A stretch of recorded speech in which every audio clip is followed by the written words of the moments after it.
Hi friends, welcome back to my YouTube channel. ఈరోజు మనం తలకాయ పులుసు అండి. చాలా చాలా టేస్టీగా ఉండే పులుసుని మనం వండుకుందామా?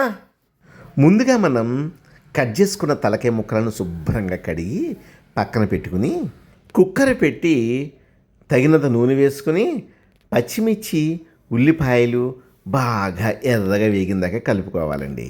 అల్లం పేస్టు కొద్దిగా పసుపు వేసి కలిపిన తర్వాత పక్కన పెట్టుకున్న ముక్కలను బాగా కలిపి అలా మూతపెట్టి మూత తీసిన తర్వాత మళ్ళీ కలిపిన తర్వాత మనం తగినంత కారం వేసి కారంతో పాటు సాల్ట్ వేసిన తర్వాత బాగా కలిపిన తర్వాత వస్తున్న స్మెల్ చూడండి, ఎంత టేస్ట్గా ఉంటుందండి.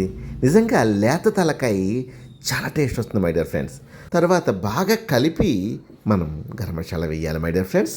వేసిన తర్వాత కొద్దిగా మిరియాల పొడి కూడా వేసి మంచిగా కలిపి దాని తర్వాత ముందుగా నానబెట్టుకున్న చింతపండు పులుసు వేసి కలపాలి మై డియర్ ఫ్రెండ్స్.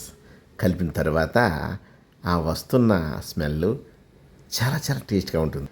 దాంట్లో మనం కొత్తిమీర కూడా వేస్తున్నాం కనుక కొత్తిమీర వేసి మంచిగా కుక్కర్ 5-6 వేసిన దాకా బాగా ఉడికించుకున్న తర్వాత ఆ మూత తీస్తే ఉంటుంది మై డియర్ ఫ్రెండ్స్.